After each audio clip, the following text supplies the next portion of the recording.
Hey guys, welcome, or maybe, welcome back. Tonight we drift into a story older than time zones, older than scroll wheels and screen brightness sliders tonight. You're barefoot in the dust of an ancient monastery, tucked somewhere between a dream and a memory. The wind hums low through pine branches overhead. You walk slowly, as if the very act of moving might stir up something sacred in the earth beneath your soles. The stone beneath your feet is warm from a sun that no longer glows overhead, and your breath fogs in the hush of evening. Somewhere far off, a bell sings once soft, hollow, like a thought let go too soon. And before we wander deeper, if this quiet space feels like home to you, maybe tap the like button, or even subscribe, just if your heart feels light enough for it. I'd love to know. Where in the world are you listening from? And what time is it where you are? Now ease off the brightness, maybe crack a window, let a soft breeze hum in the background, and let's wander gently into tonight's story together. You run a fingertip along the edge of a carved wooden gate as you enter the monastery grounds. A monk in faded robes nods to you, not like a doorman, more like someone who's finally stopped trying to understand everything. He says nothing, and somehow it feels like he said everything. You step inside, and the scent of aged sandalwood curls into your senses. It smells like stillness. It smells like years. A single candle flickers on a low wooden table, next to a clay bowl that's cracked in a way that feels deliberate. Everything here is imperfect, but in a way that suggests it's been earned. You sit, a voice your own. Maybe, or someone gentler drifts through the stillness. Why did this happen? That's the question that brought you here, isn't it? Why the job slipped through your fingers, or why someone left, or why your whole week unspooled like a badly tied shoelace? Why people hurt each other? Why the world forgets how to slow down? And somewhere in the folds of this monastery, tucked behind prayer wheels and teacups, Buddhist wisdom waits not with a manual or a slogan, but with something subtler, something less eager to explain. Everything happens for a reason. People say, but Buddhism doesn't rush to agree or disagree. Instead, it says things happen because other things happened. Not fate, not fortune cookies, just cause and effect. Everything touching everything else like dominoes that forgot they're not alone. This idea dependent origination, or pratyasamutpada, if you like your terms, Sanskrit whispers that nothing arises alone. Your thoughts come from conditions, your feelings bloom from contact, your actions spring from a web so vast, it includes childhood, breakfast, your Wi-Fi speed, and that one joke someone made in 6th grade that you still think about. And yet, you're still here. The candle flickers, the monastery creaks. You think of the butterfly effect, yes, that cliche about a butterfly flapping its wings and causing a tornado halfway across the world. Philosophers still argue whether that's real, but in Buddhist thinking, it's almost quaint. Reality, they say, is the butterfly effect. It's nothing but causes unspooling into more causes, indefinitely. And yet, the question presses on you. Where's you in all this? Where's choice? It's unclear if the Buddha meant this literally. He never quite said if free will is real, or if we're all just ripples reacting to ripples. No, what he did say, what he lived, was that once you start seeing the web, you start finding the knots. And once you find the knots, you can start untying them. There's a story a bit obscure about a novice monk who asked his teacher, "Why do I feel so lost?" The teacher looked up from his rice, blinked slowly, and said, "Because you keep looking for a path in the sky." The monk was confused. The teacher ate another bite of rice. Sometimes what you need isn't an answer. It's a new kind of question. So tonight, as you sit quietly on this imagined cushion, you don't ask, "Why did this happen to me?" You ask, "What conditions led to this moment, and what might I water next?" Because in the garden of Buddhist thought, Nothing blooms in isolation, and the strangest flowers sometimes grow from forgotten seeds. You lean back, the stone wall cool against your shoulder blades. Outside, the night deepens, and you begin to understand you're not here to make sense of it all. You're here to feel it, to notice, to drift like a lantern on a still lake, glowing not because you figured it all out, but because you let go of needing to. A soft breeze carries a whisper through the pine trees outside the monastery walls. It brushes your cheek, gentle as a breath, like the wind itself is exhaling after holding something in for too long. You watch the branches bend, never breaking. They yield to the night air and then return, perfectly unbothered. Somewhere beyond the trees, a mountain looms, steady, silent, still. And for a moment, you feel them both inside you, the bamboo and the stone, the part that bends and the part that waits. In Buddhism, there's no hero's journey with dragons and treasure at the end, no prize for who holds on the longest. Instead, there's this anicca impermanence, the deep, tender truth that everything changes, that nothing, not even your finest hour or your worst day, gets to stay.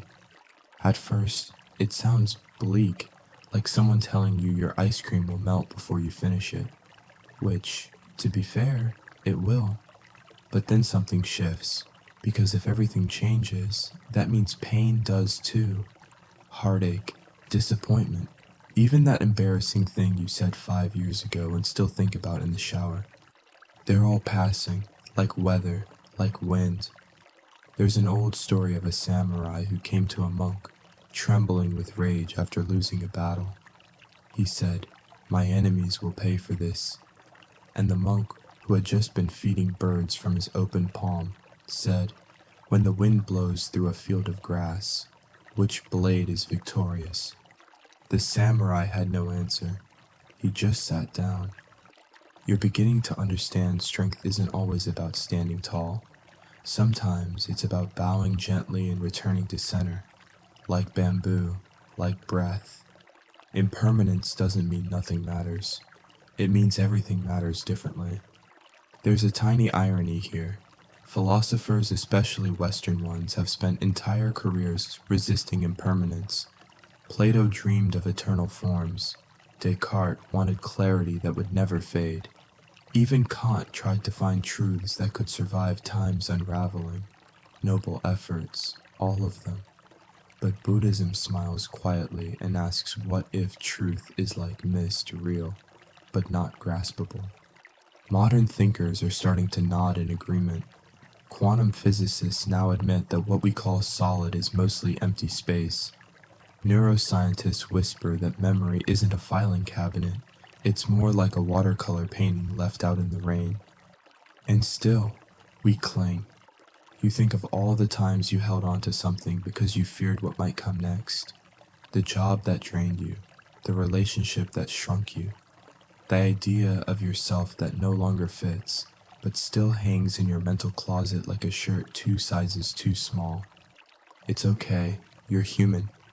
But here's the thing, bamboo doesn't resist the wind. It doesn't try to be a rock. It doesn't declare, "I'm strong because I never change." It just sways. This doesn't mean passivity. It means intelligence, emotional aikido. You feel the world's movement and respond with grace, not force. There's an obscure footnote in a centuries-old commentary almost lost to time about a monk who was tasked with sweeping fallen leaves each morning. The leaves kept coming. He complained. The elder monk simply said, "Stop trying to finish the wind." Tonight, you breathe that in. You've spent so long trying to fix everything, to hold things still. But what if your peace isn't in fixing? What if it's in feeling the wind, trusting the bend, and knowing that even this, especially, this won't last? You shift slightly on the monastery floor. The candle flickers again. It, too, is changing. A waxy countdown to something else. And yet, in its melting, there is beauty. Maybe the same is true of you. So when the wind rises next tomorrow or next week or in the middle of a traffic jam, you might remember this moment.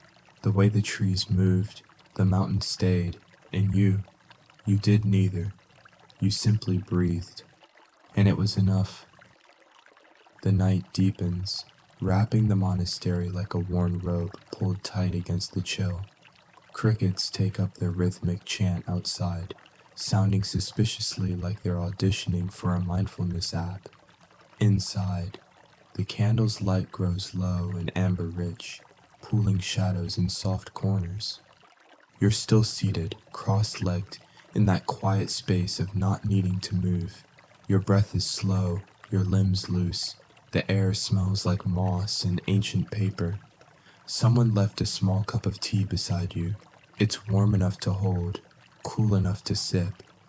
And just as your mind begins to wander into a cozy lull, you remember the word that gets thrown around too easily, karma. You've heard it everywhere, from yoga teachers to sitcoms. That's karma, people say, when someone cuts in line and then drops their coffee. It's become this cosmic scoreboard, a kind of spiritual version of instant justice, as if the universe were a petty referee with a whistle and a clipboard.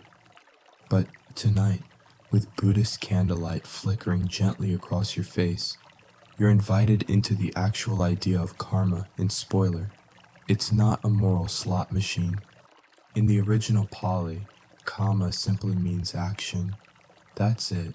It's not punishment. It's not reward.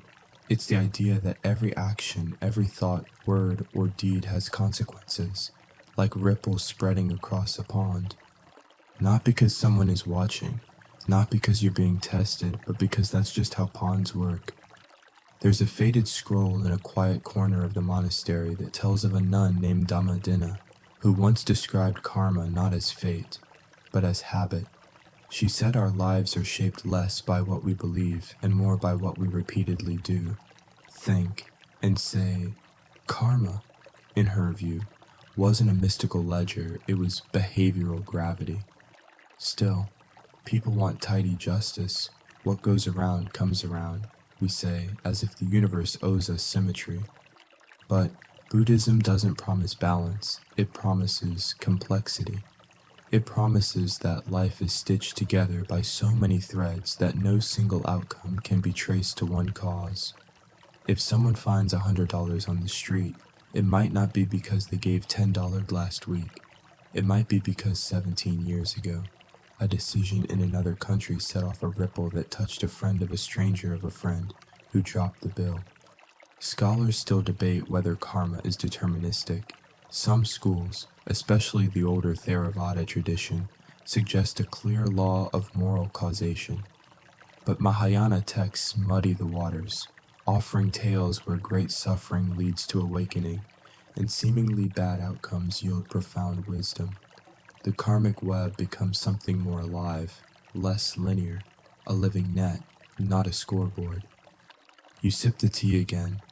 It tastes slightly earthy, with a hint of smoke, not sweet, not bitter, like it's withholding judgment. You think about your own karma moments, the times you did the right thing and felt punished, or slipped up and felt rewarded, the confusion, the moral algebra. Maybe it's not about fairness. Maybe karma isn't there to enforce outcomes, but to shape patterns, like a compass nudging your intentions, again and again, until your life begins to curve gently toward clarity, or at least toward slightly fewer internal monologues in the shower. There's a quirky tale, half legend, half joke about a monk who lived beside a noisy blacksmith. Every morning, the clanging woke him up. He seethed in silence for years. One day, he screamed, "This is karmic punishment for a past life." The blacksmith blinked and said, "No, it's just my job." Sometimes karma isn't a riddle, it's a reflection, a mirror you forgot was there. You look at your hands curled loosely in your lap. You realize that every gesture matters, not because it controls your destiny, but because it becomes who you are. Karma isn't some cosmic filing cabinet, it's you, unfolding. And yet, there's peace in this, Strangely, a release. You're not at the mercy of a puppeteer. You're participating in a dance, and every step shapes the rhythm that follows. Outside, the wind shifts, the crickets pause. A pine cone falls somewhere with a soft thud.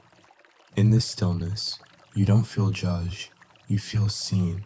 You feel gently responsible, not guilty, not praised, just awake to your place in the pattern. You take another breath, the kind that settles deep in your chest and releases the shoulders without you asking. And quietly, the tea finishes itself.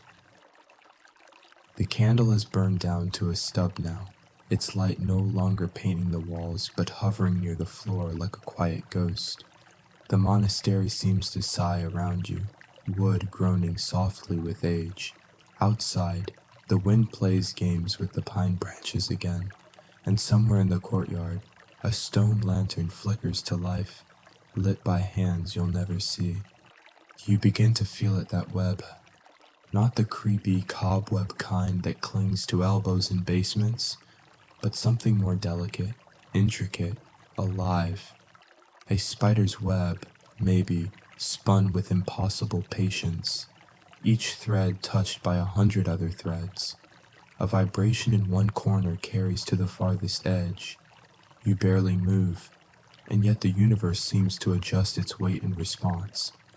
This is where Buddhism begins to feel more like poetry than philosophy, and the poem in question, dependent origination, paticca samuppada, if you're still feeling fancy.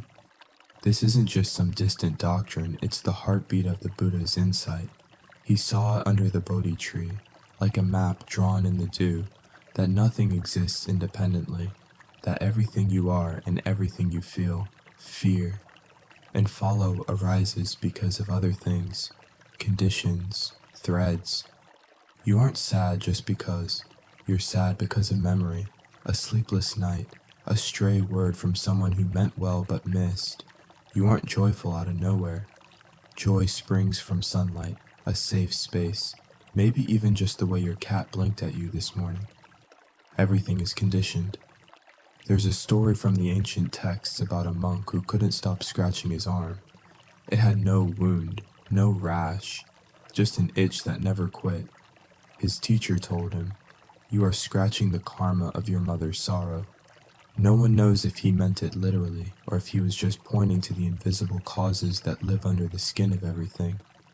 Modern psychology has begun to nod along with this. Interestingly enough, trauma researchers speak of generational echoes wounds passed down not through blood, but through behavior. Neuroscience admits that our choices are often set in motion by patterns we didn't choose. Buddhism was already there, sitting quietly in the back, sipping tea. But dependent origination goes deeper than cause and effect. It says there is no beginning. Try to find the first cause, and you'll lose your mind, or worse, become a philosophy major with too many coffee mugs. That's the tension scholars love to pick at, if everything arises from something else. What started the chain? Some say there was no beginning. Some say time itself is part of the illusion. Others nod politely and change the subject. But you're not here for debate tonight. You're here to feel it. And you do. You feel how your breath is linked to the temperature of the room, which is linked to the wind outside, which is linked to the shape of the hills, which are carved by weather, which is driven by the moon, which was probably bored one day and decided to become poetry. You feel how your emotions are linked to your expectations, which are tied to your upbringing, which was shaped by your parents' stories, which were handed to them by their fears and their dreams and the radio songs that played in the background. Even your silence has lineage. There's a forgotten Zen anecdote barely more than a footnote about a monk who folded his robe exactly 8 times before placing it down. When asked why, he said, "Because my teacher folded his robe 8 times, and he did it because his teacher once sat in the snow with no robe at all." Behavior as inheritance, repetition as reverence. You wonder how many things you do each day not out of preference, but out of pattern. You brush your teeth in a circle because someone once showed you how. You flinch at loud voices because your nervous system remembers something your conscious mind forgot. You light a candle when you're sad, not knowing you're recreating the hearth you never had. And just like that, you're not so alone anymore. You are a thread in the web, not stuck woven, part of something beautiful and breakable. You shift slightly, your body becoming heavier, as if gravity just remembered to include you. Your spine lengthens in the quiet, your thoughts drift like clouds losing interest. Everything happens for a reason, but maybe that reason isn't simple or singular. Maybe it's a constellation of causes, tiny, invisible hands guiding the moment into being. And maybe the point isn't to trace them all. Maybe it's enough to feel the web, to sense how you belong to something vast, not because you're special, but because you're connected, not as a reward, not as punishment, just because. You lean back, you close your eyes. For a moment, the monastery dissolves into the darkness behind your eyelids, and the web holds you like a hammock made of moonlight. The night outside seems to deepen further, as if layers of darkness are being laid gently one atop another, like thick velvet blankets. Inside, you feel wrapped in it, not smothered, not buried, just held. The candle gives its final flicker and sinks into waxy stillness. You don't light another. No need. In the soft dark, your thoughts float slower, not gone, not silenced, just weightless, like leaves set adrift on a stream. You feel their edges, their currents, but you're not clinging to any one of them. You're not the stream, you're the one watching it. And here, floating quietly through the folds of Buddhist thought, you stumble into something both odd and tender, the idea that blame is a kind of illusion. This section of the web, this fragile, glittering thread, teaches that while causes are real, assigning guilt is often just projection, a story written over the top of something that just is. A cloud passes across the moon.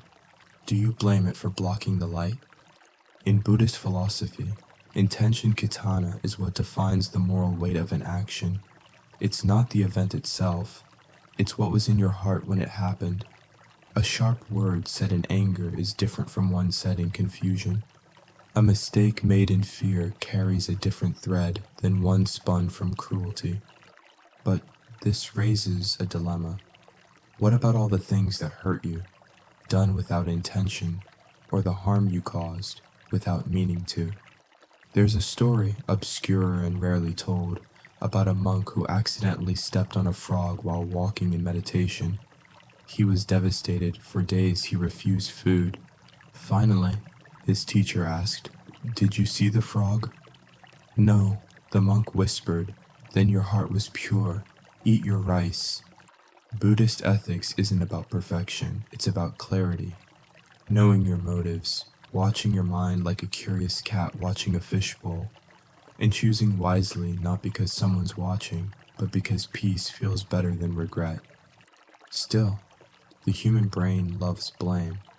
Yours does too. It likes the neatness of it, the way blame pins chaos to a corkboard and draws red string through it. It gives shape to pain, turns confusion into narrative. He hurt me on purpose. She always ruins things. I never get what I deserve. But deep down, maybe you know it's not that simple. Independent origination. Even your enemy's worst moment didn't start with them.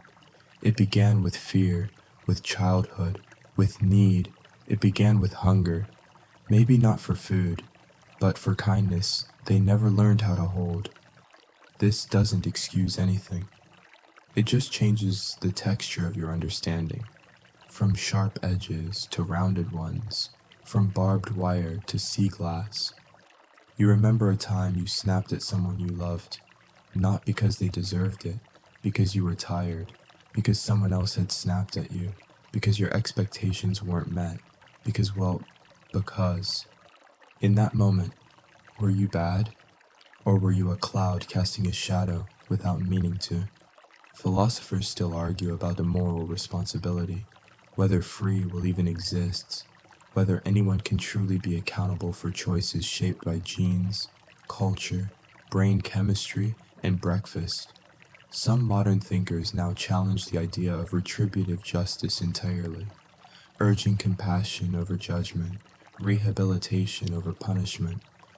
But Buddhism, once again, steps aside from the courtroom. It doesn't say forget or forgive on command. It doesn't demand you pretend pain didn't happen. Instead, it whispers, look closer. Look at the conditions. Look at the fear behind the anger. Look at the story behind the silence. Look at the ripples, not just the splash.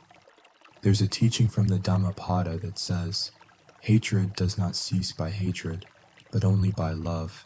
This is the eternal law. It sounds romantic, but in practice it's a daily, gritty decision.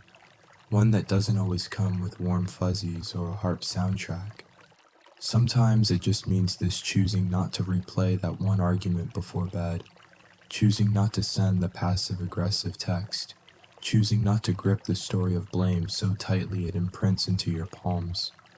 You exhale, deep and slow, the kind of breath that doesn't ask permission. Blame is heavy. It makes your muscles ache. It settles behind your eyes like smoke. But now, in this quiet room, you try something softer. You imagine the person who hurt you not to justify, not to excuse, but to see their outline without the fire. You see the part of them that was lost, that still is. You don't have to call them, or hug them, or speak their name, but you can stop carrying them, just for now. Outside, the cloud drifts away from the moon. A sliver of silver returns. Inside, you shift your weight slightly, let go of something small, a thought, a tightness in your chest, a memory's edge. You don't need to label it. Even clouds cast no blame, and neither do you. The stone floor beneath you has grown cooler, like it's soaking up the hush of the hour. You stretch one leg, then the other, just enough to feel the weight in your thighs ease like an old friend leaning off your shoulder. Somewhere nearby, a moth taps politely against a paper screen. You're still here, still awake. In that way you are when sleep begins to blur the edges of your thoughts, but hasn't taken the pen from your hand. And now, from the far end of the monastery garden, a small tale wanders in. One you've heard before, maybe, but tonight it lands differently. It's the story of the farmer, the horse, and the village that couldn't stop guessing. One day, a farmer's horse runs away. The neighbors gasp. Oh no, such bad luck, they cry. The farmer shrugs. Maybe. A week later, the horse returns, bringing 3 wild horses with it. The neighbors cheer. Wow, good luck. The farmer shrugs again. Maybe. His son tries to tame one of the new horses and is thrown, breaking his leg. Oh no, terrible luck. The farmer. You guessed it, maybe. Soon, soldiers arrive in the village, conscripting young men for war. They leave the farmer's son behind his leg in a splint. The neighbors weep with relief. Incredible luck. The farmer just smiles. Maybe. It's almost too neat, too wise, like something stitched onto a throw pillow in a particularly mindful Airbnb. But when you sit with it, something shifts inside you. The clean edges blur. The simplicity becomes spacious. The story's zen in flavor, though variations exist throughout Chinese and Taoist traditions, holds more than a moral. It's a mirror, one that reflects the absurd human tendency to label everything immediately. We just can't help it. Your promotion, good. Your breakup, bad. Your favorite sandwich shop closing down end of days. But Buddhism leans back against the wall, sips from a chipped ceramic cup, and reminds you don't know yet. You don't know what comes next. You don't know how this unfolds. You don't know which pain becomes growth, which comfort becomes complacency, or which random Tuesday changes your life in a way you'll only understand years later, while brushing your teeth. Western thinkers, particularly in Stoicism, echo this idea. Epictetus reminded us not to get swept up in judgments, because events are neither good nor bad, only our opinions make them so. Buddhism simply extends that pause. It says, wait. Don't attach, don't resist, just observe. Of course, easier said than done. Your brain likes certainty. It wants to file things into neat folders: success, failure, cringe memory from middle school. It wants plot lines, closure, something it can knit into a bedtime summary. Today was bad because X happened. But what if X is a doorway you haven't walked through yet? There's an old Japanese phrase, shikata ga nai, which roughly means it cannot be helped, not in a shrugging, defeatist way, but in the soft exhale of surrender, of allowing what is. Sometimes the horse runs away. Sometimes it brings more horses. Sometimes you fall. And sometimes you're spared by the very thing you cursed last week. You lie back now, the stone at your back a little friendlier than before. You stare at the shadowed ceiling. Your fingers rest lightly on your stomach, rising and falling like the farmer's shrug. You think about your own labels. The person you swore was the one, the dream job that almost broke you, the text you didn't send and thank God, the move you dreaded that became your favorite chapter, the mistake that opened a window you didn't know was sealed shut. You don't need to relabel them now, just loosen your grip. Let your inner narrator pause mid-sentence. Let the story continue without jumping ahead to the ending. After all, we never really know what anything means not yet, and maybe not ever. There's a charming tension here that scholars still poke at. If we resist judgment too much, don't we risk passivity? Don't we need meaning, emotion, passion? Modern Buddhists, especially in the West, debate this. Can you be detached without becoming numb? Can you live without labels and still care deeply? The answer, as always, is a quiet maybe. You're not being asked to flatten your life into neutrality. You're being invited to dance with not knowing, to feel everything but hold it loosely, like sand in your palm, like rain on your face. So the next time something shifts unexpectedly, and it will, you might hear a voice, very far away and very soft, saying, maybe, and you'll smile, not because you know, but because you don't have to. The darkness has thickened into something almost tangible now, like velvet drawn across the senses. There's no candle anymore, no flickering shadows on the wall, no teacup to cradle, just breath, yours, steady, quiet, rising and falling in the hush of midnight thought. Outside, the pine trees lean together like old friends sharing secrets they've told 100 times before. Inside, your thoughts do the same, whispering stories about who you are, what you deserve, what role you play in this endless cosmic improv show. And here, on the monastery floor, or perhaps just in the gentle theater of your mind, a strange idea begins to stretch and yawn awaits. What if you're not the main character? It's a question that makes your ego wrinkle its nose. A little rude, honestly. You've worked hard to build your story arc, the setbacks, the triumphs, the time you nailed that presentation even though your shirt had a stain you didn't notice till later. Surely you're the protagonist. But Buddhism, ever the cool breeze at the back of your neck, offers a different view. There is no self, not a permanent one, anyway. Not a solid, unchanging you directing your life like a movie with a really patient editor. Instead, there's a bundle of experiences, a temporary cluster of sensations, perceptions, mental formations, consciousness, what the Buddha called the 5 aggregates, or skandhas, not a soul, not a core, just a swirl, like mist over a lake, shaped by conditions, dissolving as they shift. You are not the thinker of your thoughts. You're the space in which they happen. This isn't a new idea. Of course, David Hume, the ever-curious Enlightenment skeptic, once wrote that when he looked inward, he found no self, just impressions and fleeting sensations. Centuries later, neuroscientists agree, more or less.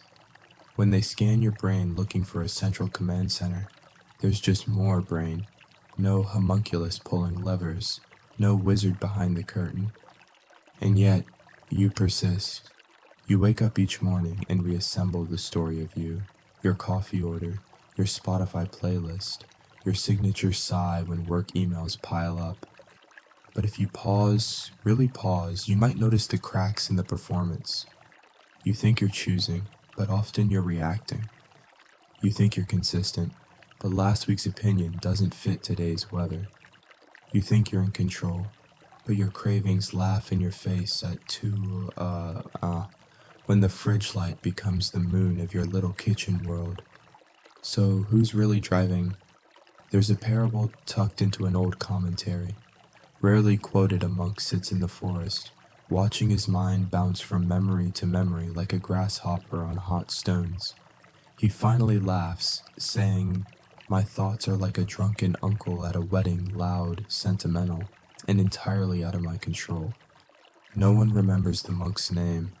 He didn't need one, because this is the secret Buddhist twist on everything happens for a reason. It's not that the universe is scripting events for you. It's that events arise based on conditions, and you are one of those conditions, not the sun around which the cosmos orbits. You're not the lead, you're a thread, and threads are beautiful. Imagine watching your life like a film, but instead of being the hero, you're one of the extras in the second row of the market scene, the one picking out a tomato while the drama unfolds. No pressure, just presence. Weirdly freeing, isn't it? Because if you're not the main character, then not everything is about you. The rude driver wasn't targeting your soul. The weather isn't punishing you. Your friend's silence might be their storm, not your failure. That ache in your chest, it might be grief or gas, or the weight of holding on to a self that never truly existed in the first place. Of course, there's a tension here. Philosophers have pointed it out for centuries. If there's no self, who suffers, who wakes up, who seeks enlightenment? Buddhist thought responds, not with answers, but with metaphors. You are a flame, passed from one candle to the next, not the same, not different. You are a river that changes with every bend and drop, yet still flows with some name. You're the dance, not the dancer, and dancers get tired. So tonight, you rest, not as the main character in some urgent saga of redemption, but as a momentary swirl of conditions breathing, sensing, softening. You don't need to hold the plot. You don't need to carry every scene. Let someone else pick the tomato today. The sky will still turn. The moon will still rise. And the great, boundless story of existence will carry on with or without your spotlight. The night has grown softer now, thicker, like it's folding in on itself in long velvet waves. You don't know how long you've been sitting here or lying here, depending on how generous we're being with posture. The floor has reshaped itself to match the curve of your spine, or maybe your spine has just given up resisting. Somewhere, a soft bell rings, not urgent, not ceremonial, just a sound, like the world clearing its throat before offering you the next idea. And what a strange one it is. You're about to meet a monk. Not a famous one, not the radiant Bodhidharma with his 1,000-yard stare, not the serene Thich Nhat Hanh in his brown robe and deeper silences. No, this monk is forgettable. In fact, that's the point. There's a tale not canonical, not well footnoted, probably passed between monks who enjoyed a laugh with their enlightenment, of a monk who lived for decades in a remote corner of the monastery. He never taught, never argued, never levitated, never declared a thing. He just swept the same path every day, ate his rice, and stared at trees like they might eventually confess something. And one day he died. No last words, no disciples, no statue. When another monk found his writings, if you could call them, that they were mostly grocery lists and doodles of clouds, and one peculiar line, scrawled almost absent-mindedly in the margin. Did I forget to be enlightened? It sounds absurd, like spiritual procrastination. And yet, something about it rings true. Because yes, you might be trying so hard to become better, wiser, more mindful, more successful, more peaceful, more aligned, more enlightened that you've missed the entire point. Buddhism doesn't actually encourage the chasing of enlightenment like it's a prize. In fact, it warns against it. Craving enlightenment is still craving. It's just craving in a fancier robe. Zen has a word for this Zen sickness, the state of obsessing over awakening until you've twisted yourself into a philosophical pretzel, still clinging to ego under the mask of transcendence. There's a koan, a Zen riddle designed to fry your logical circuits that asks if you meet the Buddha on the road, kill him. Not literally, let's not get dramatic, but metaphorically. It means that your idea of enlightenment, your perfect golden ideal, is probably the last illusion keeping you from actually being free.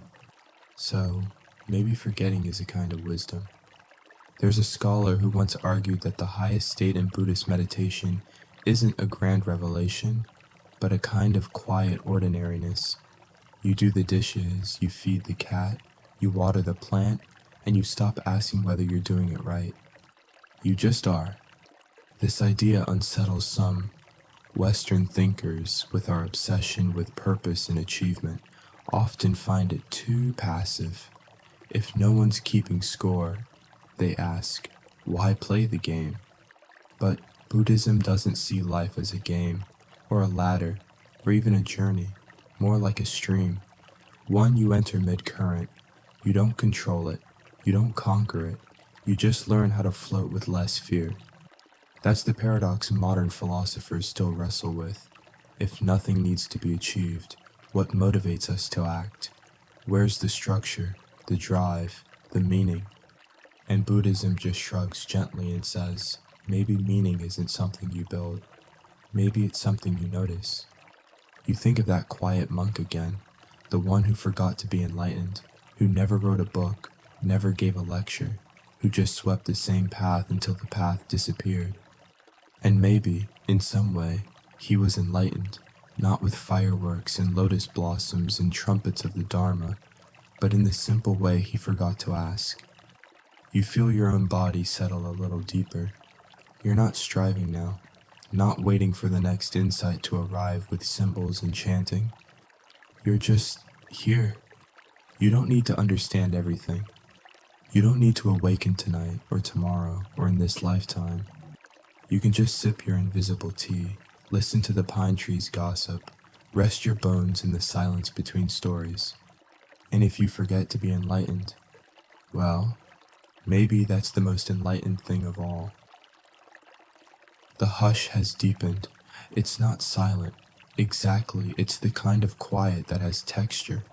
The soft creak of an old beam, the distant shuffle of wind brushing against wood, the low, humming presence of your own breath. And somewhere in this hush, a truth begins to surface. It doesn't knock, it doesn't shine, it doesn't even have the decency to bring tea. It just is. Suffering happens. There, we said it. And not the poetic kind, not the romantic heartbreak that inspires sad music and wistful stares out the window. No, we're talking about stub your toe, lose your job, existential spiral on a Tuesday kind of suffering. The real, itchy, relentless kind. Buddhism, refreshingly, doesn't try to sugarcoat this. The very first thing the Buddha taught the first noble truth is dukkha, often translated as suffering, but more accurately, it's the unsatisfactoriness of life, the ache, the subtle dissonance, that gnawing sense that even when things go right, they don't go quite right. Your favorite dessert melts too fast, your vacation ends too soon, Your favorite person says the wrong thing. Even the good stuff has a shadow stitched into its hem. But here's where the story bends, not toward despair, but toward surrender. Because if suffering is baked into the recipe of being human, maybe peace isn't about avoiding the burn. Maybe it's about learning to taste the bitterness without spitting it out. There's an old tale, half history, half myth, about the Buddha encountering a grieving mother named Kisa Gotami. Her child had died, and she begged him to bring the boy back.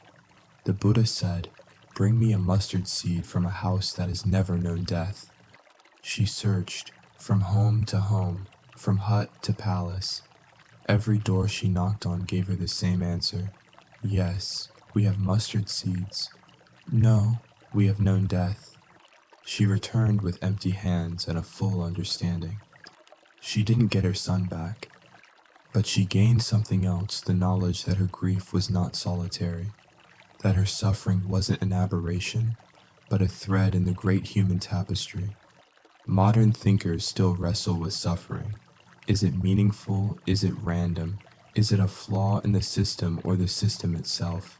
Viktor Frankl believed meaning could be made from suffering. Camus called it absurd and said we should rebel with defiance. Buddhists, they take a quieter route. They say yes, it hurts. And then they ask, can you sit with it? Not fix it, not solve it, not dress it up in inspirational quotes. Just be with it. There's something radical in that stillness. You stop wrestling. You stop labeling pain as a failure. You let the ache exist without trying to exile it. And in that act of radical presence, something unexpected often arrives, not joy, necessarily, but ease. Not the everything's great kind of ease. More like everything's awful, but I can breathe here anyway. There's a meditation practice in some Theravada traditions where practitioners are told to sit with the phrase, "This is how it is," over and over, no judgment, no resistance, just soft recognition. Your back hurts. This is how it is. Your heart's aching. This is how it is. You're lonely or lost or overstimulated by life's relentless notifications. This is how it is. And then, maybe, this is how it passes. Because nothing stays, not even suffering, especially not suffering. You think of your own aches, the little ones, the sharp ones, the dull background hum you carry like a song stuck in your head. And tonight, for once, you don't try to outthink them. You don't make a to-do list or rewrite your past. You don't reach for meaning like it's a lifeboat. You just lie here, quiet, kind, present, letting the pain be part of the room. Not because you're weak, but because you're wise enough to know you can't outrun shadows that live inside your own breath. There's a quiet irony here. Philosophers have long searched for the path to happiness. Aristotle believed in flourishing. Mill argued for maximizing pleasure. Modern self-help insists you can optimize your way to bliss. But Buddhism whispers something different. You're already whole, even when you hurt. You don't need to be fixed. You don't need to be bright all the time.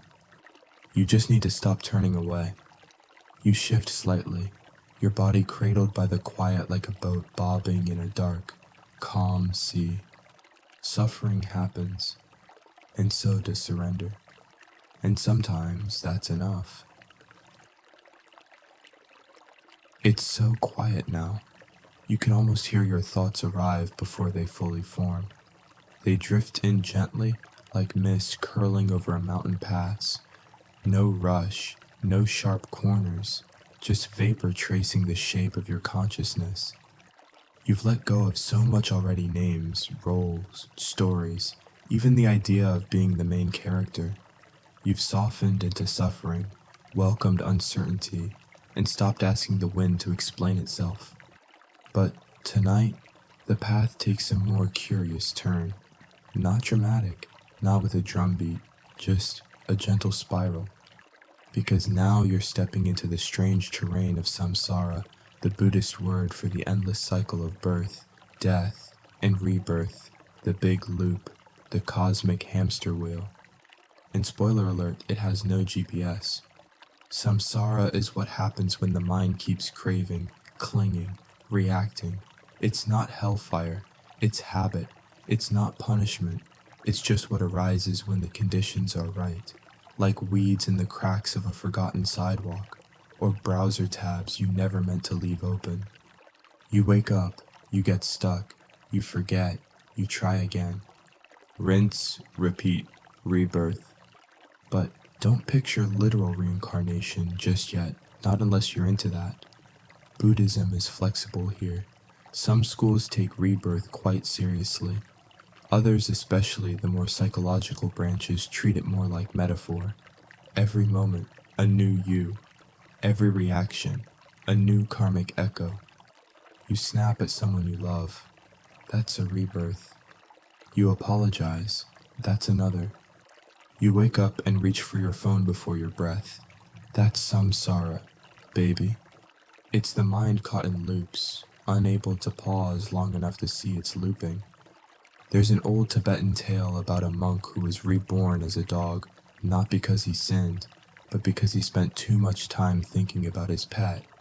A desire, even noble desire, creates momentum, and momentum becomes movement, wherever your habits lead. Philosophers have long puzzled over this. Is there a you that survives the loop? If the self is an illusion, who exactly gets reborn? Buddhist texts answer with metaphors. A flame lighting another candle, a wave becoming another wave, never the same, but never not from the sea. A mango seed producing a tree not identical to the seed, but undeniably connected. Modern thinkers find resonance here. Neuroscience agrees that identity is fluid. Behavioral science shows we're shaped more by patterns than plans. You don't need mystical rebirth to recognize the pull of your own cycles. You know yours, don't you? The way stress tightens your chest, the way you reach for snacks when lonely, the way you tell yourself you'll meditate tomorrow, probably, the way you replay that one awkward conversation even though no one else remembers it. These are your samsaras, miniature, adorable, exhausting. But tonight, instead of escaping them, you're invited to watch them. There's a rice bowl beside you now. Don't ask how it got there, and in it, a single grain, just one. You look at it like it holds the password to your soul, because maybe it does. A Zen teacher once said that seeing reality clearly for even a single instant is enough to break the cycle.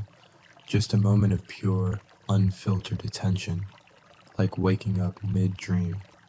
You close your eyes, not in sleep, but in quiet curiosity. And you notice your thoughts try to loop, your body wants to shift, your breath wants to wander. But you're here. This moment is enough. This grain of rice is enough. Because the goal isn't to escape samsara. That's just more craving, more striving. The goal, if there even is one, is to become aware of it. To walk through the spiral with your eyes open, to hold your habits like soft clay, not chains. You think about the way you greet your mornings, the way you scroll without knowing why, the way you expect peace to feel like fireworks instead of quiet, and you smile, gently, kindly, like someone who just realized they've been holding the map upside down. You're not lost.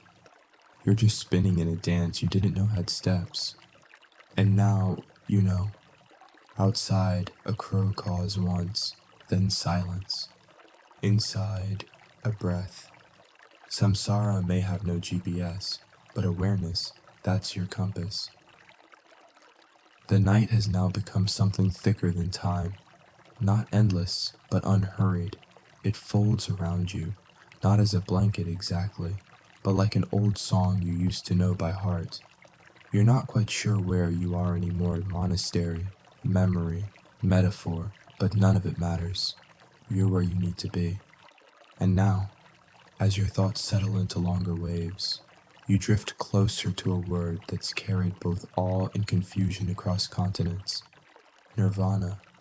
Not the band, not a spa, not a scented candle you saw in a gift shop labeled Eucalyptus Nirvana.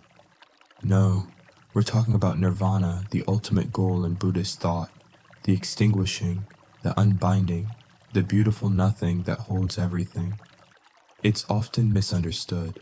People picture it as heaven, or bliss, or some cosmic reward, but the original meaning of nirvana is surprisingly quiet to blow out, like snuffing a flame, like the end of striving.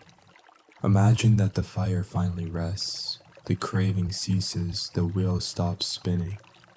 But let's not rush there. You're not being handed enlightenment tonight like a souvenir. We're here to sit beside it, to warm our hands near its absence of heat. There's an odd and lovely story about a monk who was once asked what nirvana feels like. He pointed to a bucket of water and said, like this, after you pull your hand out, empty, but complete, a relief, not a triumph. You think of all the things you want right now, not in some dramatic, screaming way. Just a low hum of longing, a bit more rest, a slightly different life, maybe less worry, maybe more feeling of being enough. That hum, that's the fire. And nirvana is what comes when the fire forgets what it was burning for. Philosophers from the West have always struggled with this. We're conditioned to think of fulfillment as having more joy, more success, more presence, more everything. But Buddhism isn't interested in accumulation. It's interested in freedom. Not the freedom to do anything. The freedom to want nothing. There's tension here, of course. Even among Buddhist scholars, is nirvana a thing or the end of things? Is it a place, a state? Can it be described without turning it into another craving? One school says it's beyond words. Another writes volumes trying to explain why it's beyond words. And Zen, bless its mischievous heart, answers the whole debate with a silent bow and a clapping of one hand. You can't think your way into nirvana, but sometimes you fall into it, when everything drops, when the mind isn't reaching, when the story pauses mid-sentence, and no one rushes to fill the silence. You've tasted pieces of it, maybe, not in temples, not in dreams, but in the in-between. That moment just after a deep cry, when your chest goes quiet, that time you sat by a lake with no plans, that fleeting second when you forgot your name and just were. It's not grand. It's not gold. It's not fireworks and choirs and you win enlightenment flashing in lights. It's stillness, a flame no longer dancing. You lie back now, or perhaps you were already lying, and you just realized it. Your body feels a little more like a suggestion than a structure. Your breath moves without being asked. And you notice something odd. You're not thinking about nirvana anymore. You're just here. There's a kind of freedom in that. No goals, no striving, no better version of you waiting to be unlocked with just the right mindset or audiobook.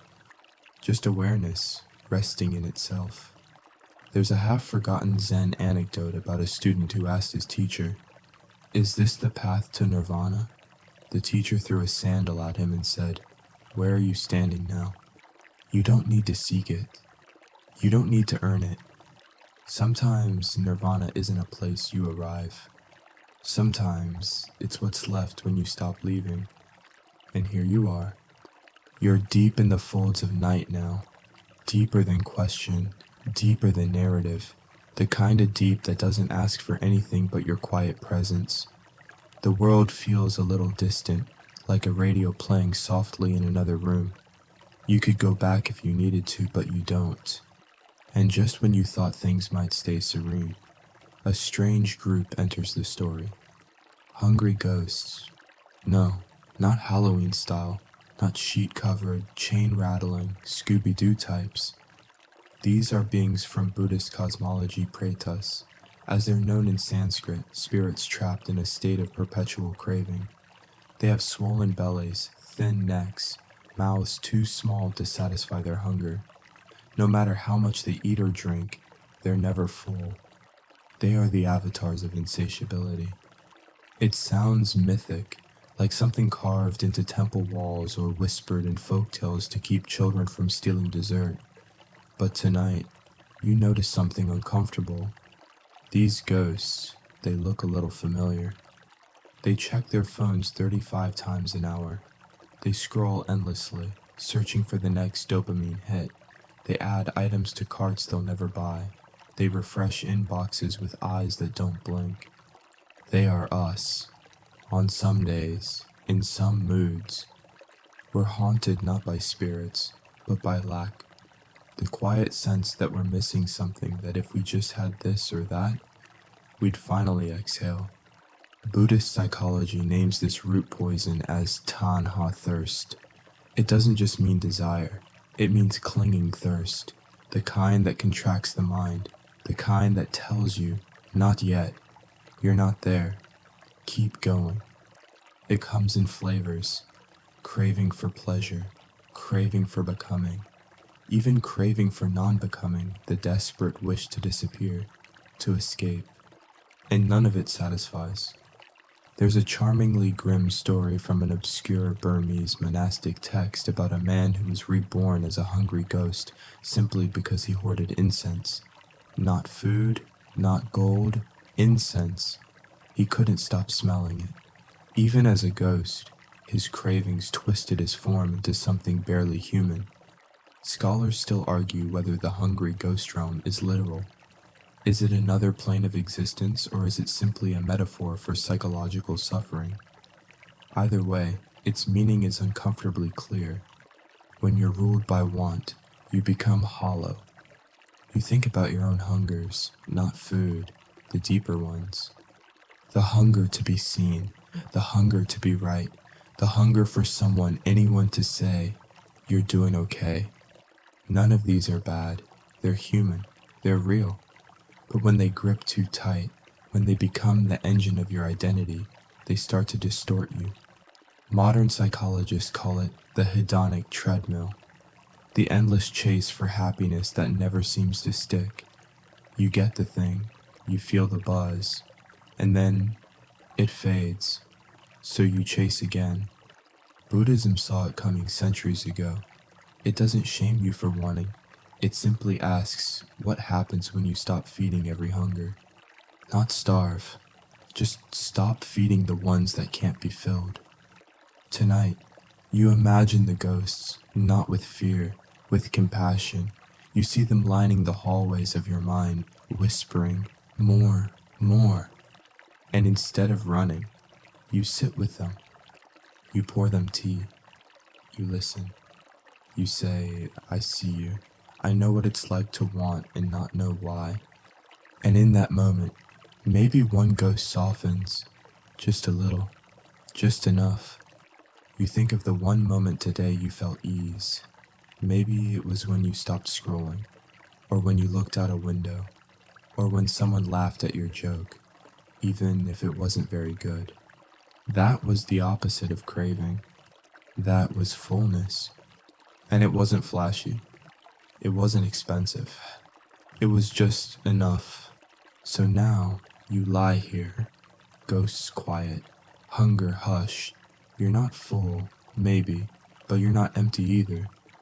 You're here. And for now, that's plenty. Outside, a light breeze teases the edge of the world. The pine trees rustle as if trading slow secrets, and the night stretches like a cat, unbothered, eternal. You are still, not frozen, settled. There's no urgency in your breath now, no edge in your thoughts. You've loosened your grip on identity, ambition, even on craving itself. And yet, the mind, ever curious, still nudges forward. If everything happens for a reason, you wonder, then what about the strange stuff, the absurd, the random, the how could this possibly be part of the plan stuff? To answer, let's drift into an old legend, half folktale, half philosophical joke about a sneeze that changed a kingdom. In a forgotten valley of an equally forgotten land, a king once ruled with wisdom, pride, and an exceptional fondness for grilled mushrooms. One day, mid-audience, he sneezed. Not once, not twice, but 7 times in a row. Each sneeze more dramatic than the last. The court went still. A minister panicked. "Is this a sign?" he whispered. Another whispered back. "A sneeze is a message from the gods." Someone else declared. He must have inhaled an evil spirit. By evening, half the kingdom believed a new era had begun. By morning, the calendar had been rewritten. And by the end of the week, the king had outlawed mushrooms entirely. All because of a sneeze. Absurd, of course, but also deeply, uncomfortably familiar. Because life doesn't always follow a script. Some events feel like noise, accidents, glitches in the matrix. They don't fit into your neat narrative of growth and karma. They just are. And yet, they shape us. One missed train, and you meet someone who changes your life. One wrong turn, and you end up somewhere right. One awkward email, and suddenly you're having a very honest conversation you didn't know you needed. We crave meaning. We want to draw straight lines. But sometimes, the reasons behind things are so sprawling, so hilariously complex, they'd make a conspiracy theorist blush. In Buddhist thought, this is where the concept of causes and conditions gets real fun. Everything happens because a whole web of things happen before it. Not one thing, not one karmic invoice, a swarm of causes bumping into each other like fireflies in the dark. You sneeze, and someone across the room reconsiders their entire worldview. Was that fate? Or just conditions ripening? Philosophers still argue about randomness. The Stoics believed everything had a purpose ordered by divine reason. Existentialists, meanwhile, say the universe is indifferent, and it's up to you to create meaning. Buddhism walks quietly between them. It doesn't deny randomness, it just reframes it. Instead of asking, "Why did this happen to me?" it wonders, "What can this moment become part of?" There's a Zen koan that asks when the wind moves, what else is dancing? The answer isn't given because it doesn't matter. The point is to notice the dance. You think back to your own life. That one word someone said that echoed louder than they intended. That delay that annoyed you, then saved you. That moment of loss that cracked something open. Not everything needs to make sense now. Sometimes meaning blooms slowly, quietly, like a lotus, or a punchline that lands 10 years too late. You shift slightly. The stone beneath you has a kind of patience. You imagine the monk from earlier, the one who forgot to be enlightened sneezing alone in a garden, scaring off a squirrel, unknowingly altering the course of some butterfly in Burma. You'll never know how far a moment reaches, and you don't need to. Maybe that's the grace of it. You're not asked to understand the whole pattern. You're asked to be gentle with the threads you touch, to breathe into randomness without demanding it justify itself. Because the sneeze may seem silly, but the kingdom changed. The night feels round now, not linear, like you've stepped off the map and onto the folds of a silk curtain that sways with every breath. There's no direction anymore, only rhythm, only quiet movements that rise and fall, like a tide you no longer need to name. And tonight, the path you're on takes a sharp turn, then another. Then 2 more in opposite directions, because Buddhist wisdom has never cared much for straight lines. You're wandering now, deliberately lost through the gentle philosophy of detours, which sounds like something your GPS would groan about, but here, in the soft candlelight of sleep-bound thought, it's liberation. You've probably heard the phrase, "the path is the goal." It's a Buddhist favorite. A kind of cosmic shrug wrapped in elegance. It means there is no final destination, no end credit scene with applause, just walking, just unfolding. But what they don't tell you is the path almost never looks like a path. It looks like wrong turns, like delays, like disappointments, It looks like you missed your stop, spilled your coffee, said the wrong thing, or took the job that made your spirit shrink a little. But still, you moved. There's a quiet story about a young monk who begged to be assigned to a formal meditation cave, a prestigious spot for deep practice. Instead, he was told to oversee the monastery's compost. For weeks, he sulked, until one day, while turning over a mound of vegetable peels, he noticed a sprout pushing through the rot. That sprout became his teacher. He never asked for a cave again. You remember your own detours. The summer you thought you wasted, the person who broke your heart and accidentally introduced you to someone better, the dead-end job that gave you one skill you now use every day. Buddhist thought teaches that nothing is wasted, not even the stuff you delete if life had an edit function. Even suffering becomes compost. Even stagnation turns to soil. But the Western mind doesn't like this. We want blueprints, milestones, linear progress tracked by smartwatches and motivational podcasts. Even our healing must be optimized. Our sadness should be productive. Our rest must be efficient. But Buddhism doesn't move like that. It moves in spirals. It doubles back. It forgets where it was going and finds something better in the forgetting. This frustrates philosophers, therapists, and planners alike. If life has no straight path, how do we measure success? How do we know we're on track? But that's the wrong question. Buddhism doesn't ask where you're going. It asks, are you awake where you are? Because this, right now, might be the lesson. The argument you regret might be softening something sharp in you.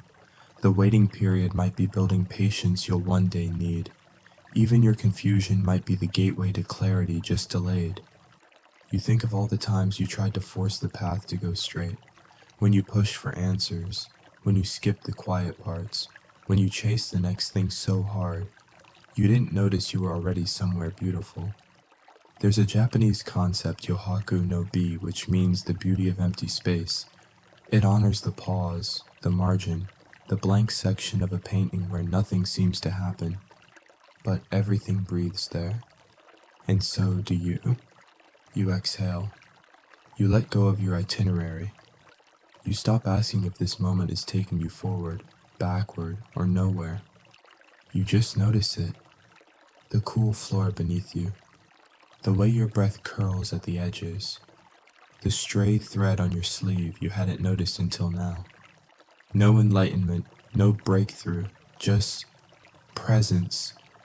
And maybe, like that compost monk, you'll find your own sprout. Not in a temple, not in a textbook, but right here, buried in the detour you tried to avoid. You're no longer sure if you're sitting, lying down, or slowly dissolving into the silence. The floor beneath you, the air around you, the breath within you, everything feels like part of the same soft fabric now. There's no center to this moment, and no edges either. Just a gentle blur where thought meets stillness. So naturally, this is when things start to make no sense at all. Enter the Zen koan, a riddle with no answer, a door that opens into a hallway of more doors, a question designed not to be solved, but to dismantle the part of you that insists on solving everything. Like this one, what is the sound of one hand clapping? Or this, without thinking of good or evil, show me your original face before your parents were born. Or, my personal favorite, if a tree falls in the forest and nobody's there to hear it, does it immediately sign up for therapy?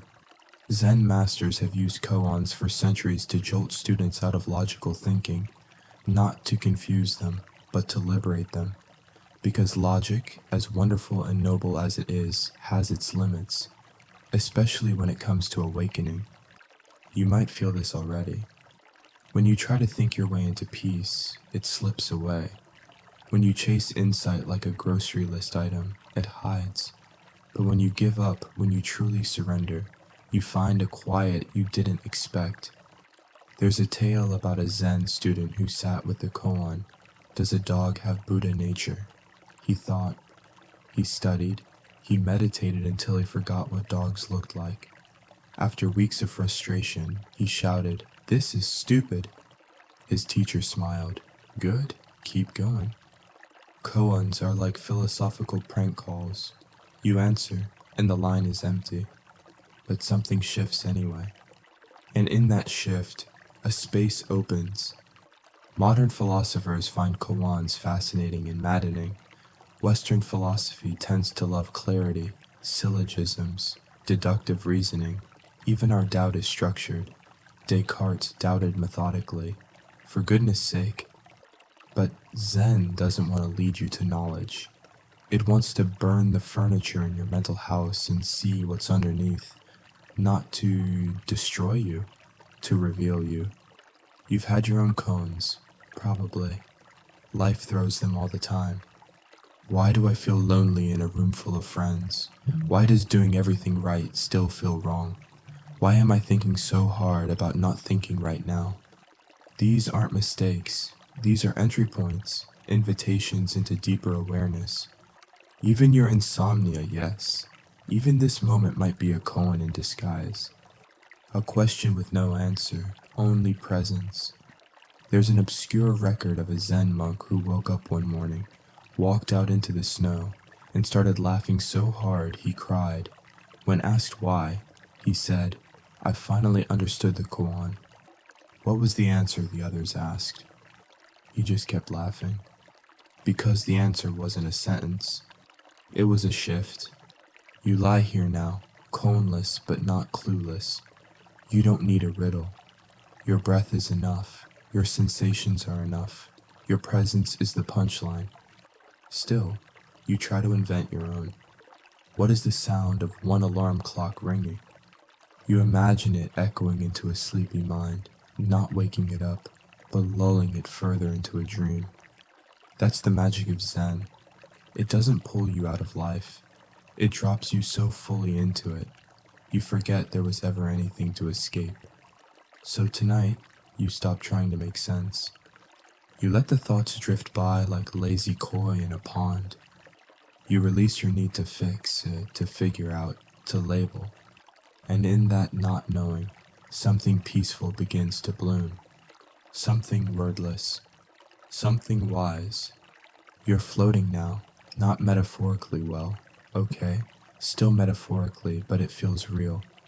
Like your body has become a raft, and the night is an endless lake. There's no wind, no current, just a soft rocking that isn't coming from the outside, but from the inside of your thoughts. And just when everything seems still, a butterfly flaps its wings. And somewhere, inexplicably, your dryer eats another left sock. Welcome to the wonderfully chaotic intersection of chaos theory, Buddhist interdependence, and laundry-based existentialism. Let's begin with the butterfly effect, not just a plot device for time travel movies, but a real concept from complexity science. The idea is simple, dizzying, and deeply poetic. A tiny change in one part of a system can produce vast, unpredictable effects elsewhere. A butterfly flaps its wings in Brazil. A thunderstorm brews in Texas. You yawn in bed and somewhere a dog wakes up convinced it's time for dinner. Okay, maybe not the last one, but the point is everything is connected in ways you'll never see. This idea, first whispered in weather science, hums in harmony with what Buddhist philosophy has been saying for over 2,000 years. All things arise in dependence upon multiple causes and conditions. Nothing stands alone. No moment exists in isolation, including this one. The flutter of your breath might seem inconsequential, but in some far corner of the mental universe, it could be what loosens a knot, what ends a chain of blame, what starts a new thread of calm. And that sock. Ah yes, the sock. The eternal riddle. You put two in, only one comes out. Where did it go? Is it hiding in the drum? Did it rebel against consumerism and flee to a nudist colony of footloose hosiery? Or Buddhists might say it's just part of the great dance of impermanence and mystery. a Nika in cotton blend form. There's a story from a Korean Zen temple about a monk who lost his sandal and spent 3 days searching for it, only to discover it had fallen into the fish pond. When the abbot asked why he seemed so happy about it, the monk said, "Because the fish have finally accepted me as one of their own." Not helpful, exactly, but maybe that's the point. We want everything to be linear, to make sense. This leads to that, which leads to the outcome I desire. That's the Western model: clean inputs, predictable outputs. But life messy, luminous life is non-linear. You plan a day, and your emotions sabotage it. You prepare for joy, and grief walks in instead. You chase peace, and end up with a coupon for scented candles. Meanwhile, the real breakthroughs arrive when you're folding laundry, when you're stirring soup, when you're not paying attention at all. The Buddha taught that clinging to control creates suffering, because in trying to pin down the world, you miss the miracle of its movement. The tension, of course, is how we live in a world that rewards control. Deadlines, metrics, roadmaps. Even our healing must come with progress bars now. And yet, underneath it all, a butterfly is still flapping. A thought you had yesterday shaped how you spoke today. A moment of kindness, unnoticed, may echo in someone else's life for years. The things that really change us, they're often invisible, soft, illogical, like forgiveness, or stillness, or realizing you don't have to be understood to be okay. You lie still. Your foot twitches. Somewhere, a moth decides not to fly into a flame. You'll never know why, or if it matters, or if it's connected, but it probably is. Because in Buddhist thought, everything conditions everything else. Even a whisper, even a sock, especially a sock. You inhale, slow and wide. You exhale, with no need to assign meaning. You let the butterfly flap. You let the waves rise. You let the mystery stay mysterious. And as you drift further into the soft chaos of being, you feel it. Not the need to understand, just the peace of participating. Sugars. Somewhere just beyond the rim of sleep, a laugh bubbles up. Not a loud one, not disruptive. It's the kind of laugh that barely escapes your lips, a breath with a smirk. It slips out sideways, unexpected, like a hiccup wearing a joke. Because just when you think Buddhist wisdom is all about detachment and silence and gazing soulfully at trees, you meet the man who laughed at the void. His name was Zen Master Ikkyu. Poet, madman, lover of tea, sake, and occasionally chaos.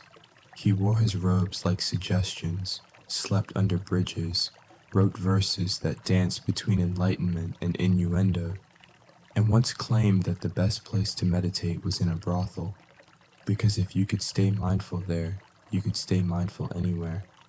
Ikkyu laughed at the void, not because he didn't take it seriously, but because he understood it too well. He knew that emptiness, shunyata in Sanskrit, is not a hole to fear, but a space to breathe. Buddhism teaches that everything is empty, not meaningless, not worthless, but empty of fixed identity. A tree isn't just a tree, it's water, soil, sunlight, time. You're not just you. Your breath, memory, emotion, context. Strip any of it away, and the form remains, but not the fullness. To some, this sounds terrifying. No core, no essential self. But to a Zen poet sipping tea with a smirk, it's freedom. Because if everything is empty, then everything is possible. You're not pinned to your past, not trapped in one identity. You can shift, dance, rest, reinvent. You can let go without collapsing. Ikkyu once wrote, "I always smile at the void. It thinks it's a secret, but I bring it plum wine." He saw emptiness not as nihilism, but as invitation, the absence of burden, the presence of space. This contrasted with Western thought, which often demands solid foundations. Plato sought eternal forms. Descartes needed certainty. But Buddhist emptiness doesn't offer that kind of ground. Instead, it says, let the ground be sky. Modern thinkers are catching on. Quantum physics now admits particles are not fixed points, but clouds of probability. Psychologists suggest the self is more narrative than nucleus. Neuroscientists can't find a central command center, just scattered activity and electrical guesses. And through it all, IQ laughs.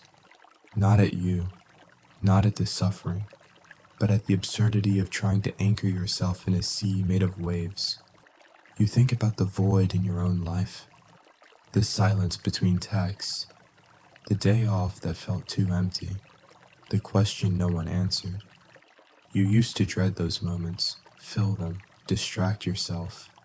But now, maybe you smile at them. Maybe you pour the void a cup of tea. You remember how often you've tried to define yourself. I am this, I am not that. I don't do this anymore. I always do that now.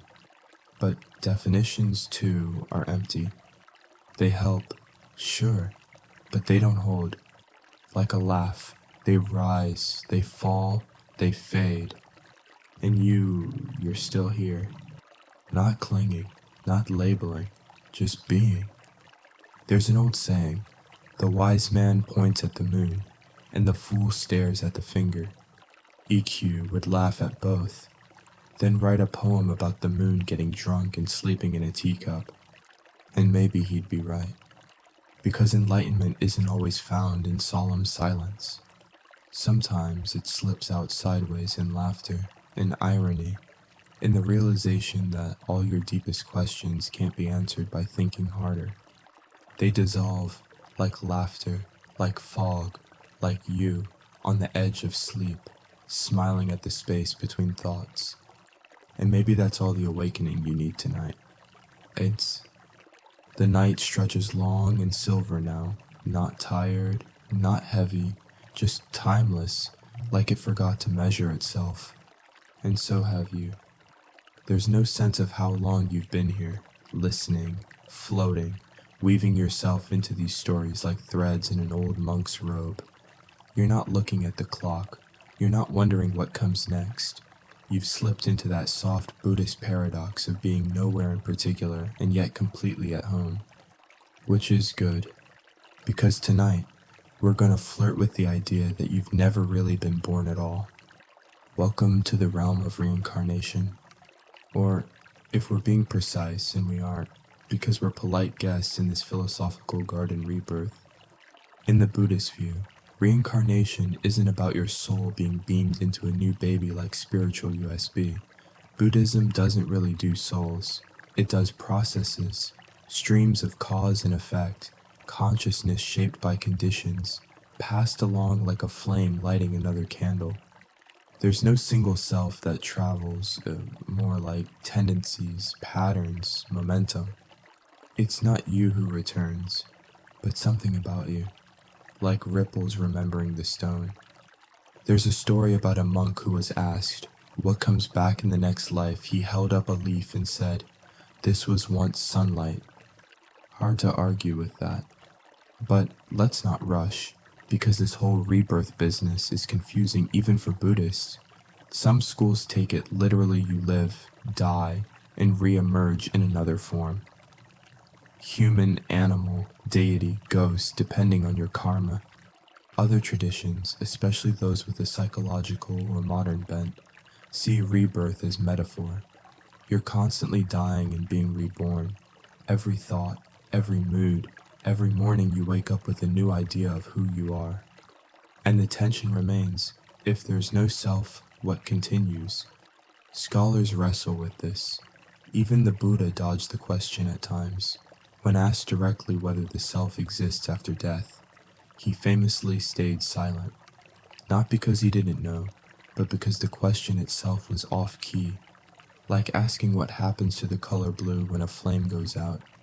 Still, the idea of rebirth lingers, not as a belief to cling to, but as a way to soften the fear of endings. You think about the version of you from 5 years ago. The things you wanted, the things you feared, the things you thought were permanent. Where is that person now? Gone, or simply transformed? If identity is just a collection of habits and memories, what happens when those change? Is that a new life? You've already been reborn hundreds of times between heartbreaks, revelations, job interviews, and delayed trains. Every time you said, "I'll never do that again," and then did. Every time you let go of an old version of yourself, like shedding skin in your sleep. And maybe death is like that, too. Just a letting go, a transformation. Nothing wasted, nothing solid, nothing lost. There's a lovely legend hidden deep in Tibetan lore about a wandering monk who claimed he could remember 100 past lives. But when asked what he learned from all of them, he said, they all began with breath and ended with mystery. That's the kind of truth you can carry without needing to solve it. Even science is beginning to nod, if not agree. Physicists admit that matter and energy are never lost, just reshaped. Neuroscientists remind us that memory is unreliable, identity is fluid, and the mind is more process than possession. So perhaps you're not a fixed being moving through time.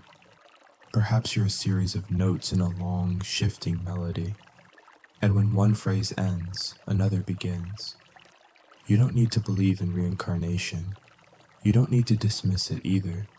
You can hold the mystery like a candle glowing enough to see by, but never bright enough to blind you. And as you lie here, between one thought and the next, you wonder, what part of you will wake up tomorrow? What part will dissolve gently in the night? And if you've already been born 1,000 times in this very life, why fear another unfolding?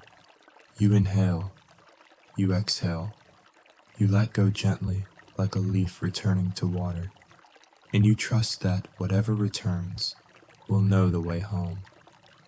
The night is no longer around you, it's within you. It moves like breath through your ribs, like tide in your chest. You're not quite dreaming, but not entirely. Not. Thoughts arrive with feathered wings, and instead of clinging, you just watch them glide past like lanterns in a dark sky. And somewhere in that soft space between effort and ease, another paradox finds you. Letting go of letting go. It sounds absurd at first, like a self-help book that accidentally looped in on itself. But in Buddhist practice, it's a subtle truth that sits beneath so much of the journey. Because once you start walking this path, there's a new kind of craving that slips in unnoticed. The craving to not crave. You've been told, maybe even here in this very story, to let go. Release your attachments, quiet the ego, and so you try. You meditate, you simplify, you delete your social apps, then reinstall them 3 hours later. You declutter your physical space, and then, ambitiously, your mental one too. But somewhere deep down, you start to notice you're now attached to the idea of non-attachment. You want to be free so badly that it becomes a new form of grip. You crave peace until it becomes noise. You try to let go until it becomes another chore. There's a classic story in Zen. A student spends years trying to reach enlightenment. One day, in frustration, he throws his cushion into a pond and yells, "I quit." In that moment, he awakens. Why? Because he finally gave up trying. He let go of letting go. This is the slippery genius of Buddhist wisdom. It keeps folding in on itself until you can't grab it anymore. And maybe that's the whole point. Modern psychology has a name for this experiential avoidance. The effort to avoid certain thoughts or emotions can actually reinforce them. Trying not to feel anxiety often increases anxiety. The attempt to force calm only stirs the water. Buddhist practice saw this centuries ago. That's why so many teachings gently encourage you to notice rather than fix, to sit with the craving, to welcome the thought, to smile at the desire to be desireless. There's an obscure verse in the Sutta Nipata, barely quoted, where a forest monk writes, "I set fire to my longings. Then I longed to be ashes, so I opened my hand instead. You think about your own efforts to let go. The times you tried to stop caring about someone by repeating affirmations that only made you care more. The attempts to be in the moment that turned into mental gymnastics. The search for peace that somehow made your shoulders tense. What if it's okay that you still cling to things? What if letting go isn't something you do, but something that happens when the time is right? There's a word in Pali anatasanya, the perception of not self. It doesn't mean denying yourself. It means seeing through the illusion of the one who's desperately trying to control the journey. Because once you see there's no controller, the effort starts to soften. Like your breath, which has been arriving and leaving this whole time, without your command. You didn't force it. You didn't plan it. It just moved. And maybe that's how letting go works too. It moves when you stop trying to move it. So tonight, you stop chasing the release. You stop measuring your progress. You stop wondering if you're doing this right. And in that surrender, something finally loosens, not because you forced it, but because you forgot to force it. You become the leaf on the water. You become the sky watching the storm pass. You become the exhale that never asks what's next. Let go of letting go. And what remains? Only this. Only now. The monastery floor beneath you has almost disappeared. Not literally, though it wouldn't surprise you at this point, but energetically. You're no longer resting on the world. You feel woven into it, threaded through the quiet, breathing with the trees, not next to them. Which is good, because this next truth doesn't arrive with fireworks or wisdom chants. It arrives with a small crack, a hairline fracture in a porcelain teacup. You barely notice it until the candlelight catches its edge. And somehow, that tiny flaw says everything. In Buddhism, this crack isn't a mistake. It's the teaching. Because tonight you discover the teacup cracks, the world shifts. Impermanence isn't a warning, it's a doorway. There's an old phrase in Japanese Zen wabi-sabi. The beauty of things that are imperfect, impermanent, and incomplete. A chipped bowl, a crooked tree, the sound of rain hitting old wood. Not despite their flaws. Because of them. It echoes a deeper Buddhist principle: all conditioned things are subject to decay. But instead of resisting that, instead of reaching for glue and polish, Buddhism leans in. It sees the crack and bows to it. There's a story quiet and unspectacular of a monk who dropped a bowl during alms round. It shattered, the others flinched, but the old monk just swept it aside and said, that was its last lesson. No one replaced the bowl. Its absence became part of the ritual. It's not that Buddhists love breakage. It's that they understand how much energy we waste resisting it, clinging to the uncracked, worshiping the intact, panicking when something, relationships, plans, identity starts to shift. But here's the truth. Everything shifts. Your body, your friendships, your dreams, your certainty. Even the idea of yourself that you thought was carved in stone. Modern thinkers still try to wrestle permanence into place. Legal systems, memory-keeping apps, cryogenic fantasies. But philosophers, especially the existentialists, have slowly begun to agree. Change is the only guarantee. So what do you do with that? You could brace for it. You could armor up, harden, hide, or you could soften. You could practice what the Buddhists call equanimity upekkha, a steady mind in the face of rising and falling, joy and sorrow, gain and loss. Equanimity doesn't mean indifference. It means not flinching when the cup cracks, not panicking when the plan shifts, not falling apart every time the world forgets your script. You think of your own small fractures. The moment you realize something you believed for years wasn't true. The friendship that faded so gently you didn't notice until it was gone. the job that once felt perfect and now fits like a shirt from a different body. They weren't failures. They were shifts. Each one made room. Each one opened a new crack, and through that crack, light came in. There's a Korean Buddhist image of a broken pot mended with gold. The crack isn't hidden, it's highlighted, a reminder that breakage isn't the end of the object's story. It's the beginning of its truth. And maybe you're like that, too. A little worn, a little open, and somehow more whole for it. You reach toward the cracked teacup beside you. You run your finger along the edge. It doesn't cut you. It reminds you that all things fall apart, and all things can still hold. Even you, especially you. So when something breaks tomorrow, next year, or quietly inside your chest, you might remember this moment.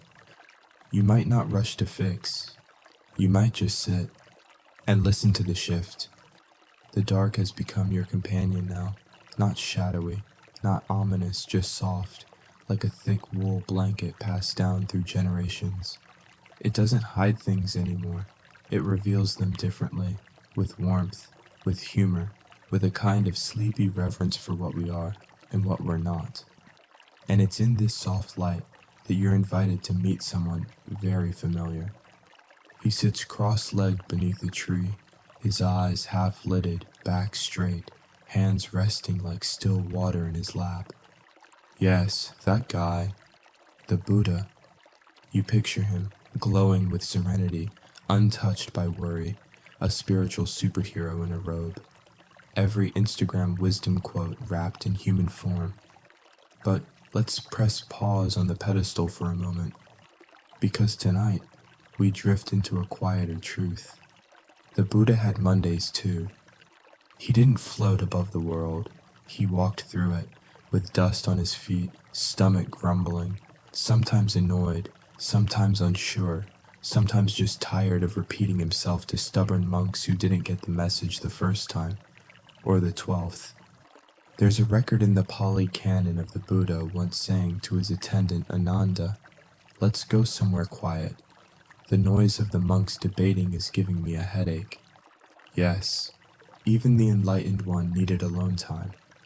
There are moments, buried in the early scriptures, where the Buddha hesitates, where he wonders if people will even understand what he's seen, where he nearly gives up before teaching at all, not out of fear, just a kind of compassionate exhaustion. And it makes you wonder if the Buddha, the big guy, the one with the aura and the tree, had doubts and bad days. Maybe you can stop expecting yourself to be perfect by Friday. This is one of the great ironies of spiritual practice. You chase peace. You chase it so hard, you make yourself anxious. You try to be zen and then beat yourself up for not being chill when someone chews too loudly near you in a cafe. But the Buddha's path wasn't about becoming serene at all times. It was about seeing clearly even when what you saw wasn't pretty. There's a lesser-known tale about a day when a child died in the village where the Buddha was staying. The mother brought the body to him, hoping for a miracle. Instead, he asked her to gather mustard seeds from homes that had never known death. She couldn't find one. And when she returned, sobbing, he didn't offer theology. He offered presence. He didn't fix the pain. He sat with her in it. This isn't detachment in the cold sense. It's compassion without agenda. Modern psychologists now explore similar terrain. Radical acceptance, they call it. The art of letting reality be what it is, even when it hurts. Not resigning yourself, but choosing not to argue with the moment. You've had your own Mondays. The kind where nothing's wrong exactly, but everything feels misaligned. Where your socks betray you, your face forgets how to smile naturally, and your coffee tastes like betrayal. And maybe you've thought, if I were more enlightened, I wouldn't feel this way. But enlightenment doesn't erase the weather of the soul. It just gives you an umbrella. The Buddha knew suffering. He didn't avoid it.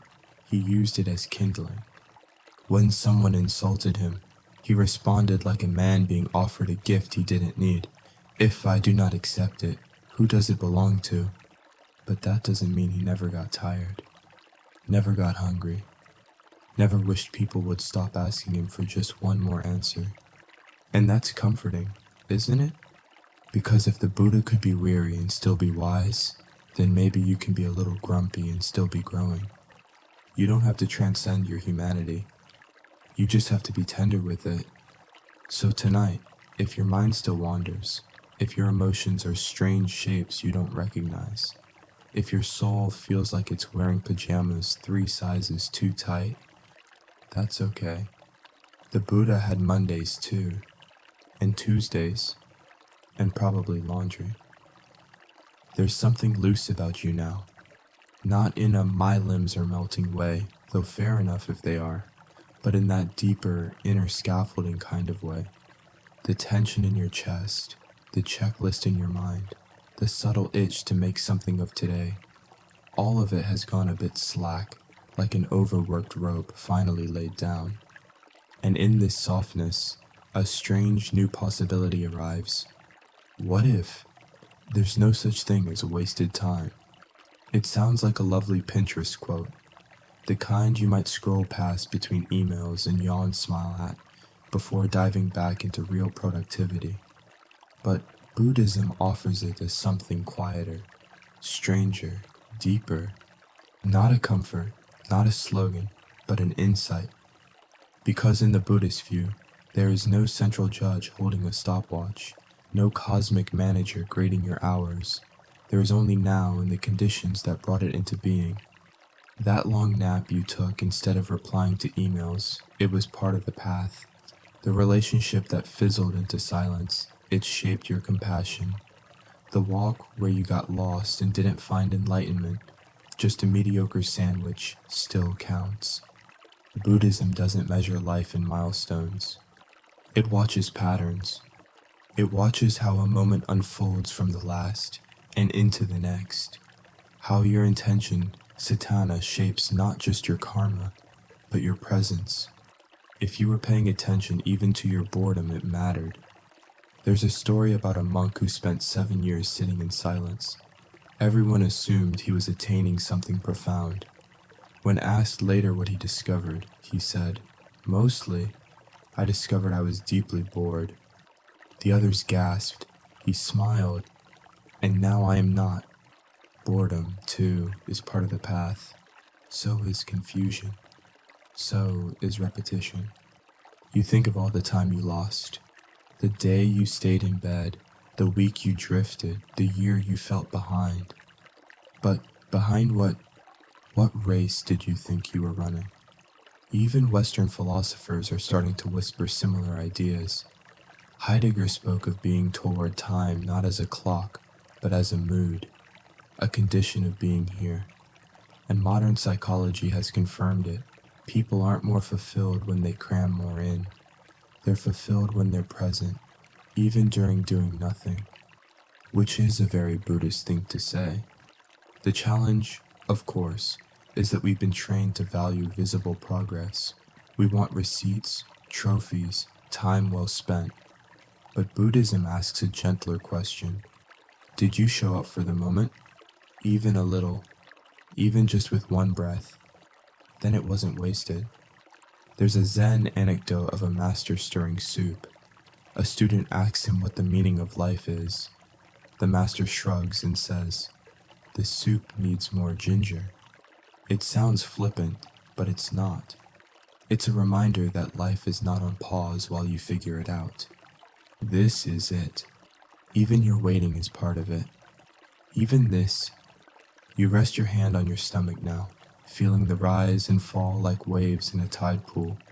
You don't need to prove anything, not to the night, not to me, not to yourself. You can stop measuring. You can stop apologizing for your detours. There's no wasted time. There's just time you haven't seen the value in yet. And even if you never do, that's okay too. The seed doesn't rush itself. The sky doesn't track its productivity.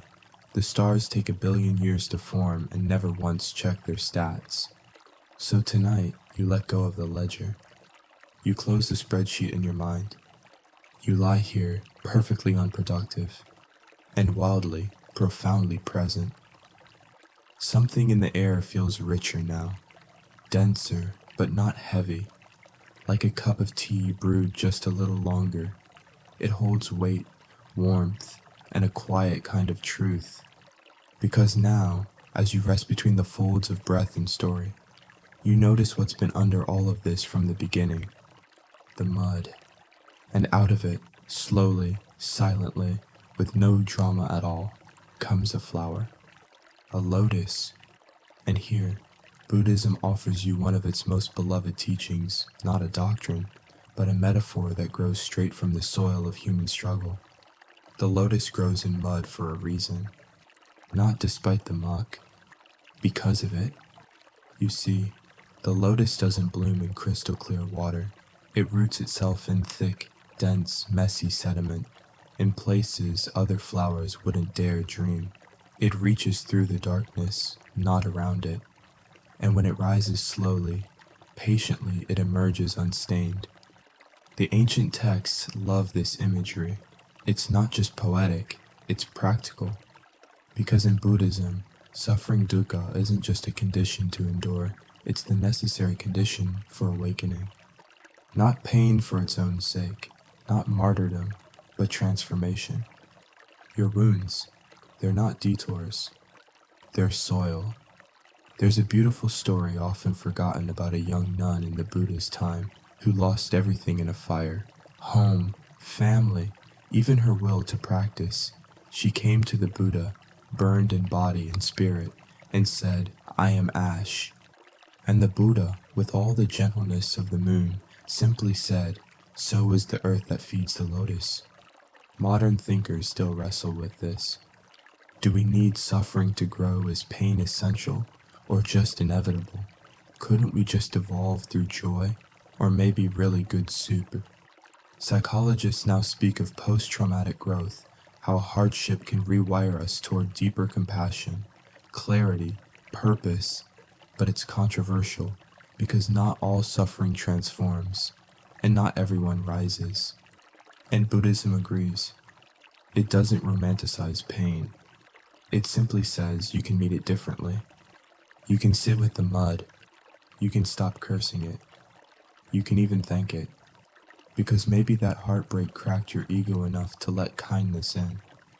Maybe that failure emptied your hands so you could hold something better. Maybe the confusion taught you humility. Maybe the loneliness made you more whole. It doesn't always happen quickly or cleanly. The lotus doesn't sprint. It drifts, rises, waits. And so do you. You think about your own mud. The situations you tried to avoid, the versions of yourself you buried, the days that felt like too much. They weren't pretty, but they were fertile. They softened you. They taught you how to bend. And slowly, so slowly, you began to bloom. Not in perfection, but in authenticity. And that's the beauty Buddhism whispers: you can rise without erasing where you've been. The mud stays, and the bloom shines all the brighter against it. You don't need to sanitize your past. You don't need to be pure to be peaceful. You just need to grow. Honestly, gently, from wherever you are. So, tonight, you let the mud be. You stop washing it away. You imagine roots deep, tangled, true, and above them, a stem. And above that, a single flower, breathing moonlight. And you, a little muddy, a little weary, but blooming, exactly as you should. There's nothing left to chase now. No answers waiting in the next breath. No insight hiding beneath the next metaphor. The night has stretched so long, so quietly, that it no longer feels like something around you. It feels like part of you. Not an absence of light, but a fullness of stillness. And in that fullness, a final truth begins to hum softly. Everything happens, and that's enough. Not everything happens for a reason in the tidy, moralistic sense. Not in the "don't worry." It's all part of a divine spreadsheet kind of way.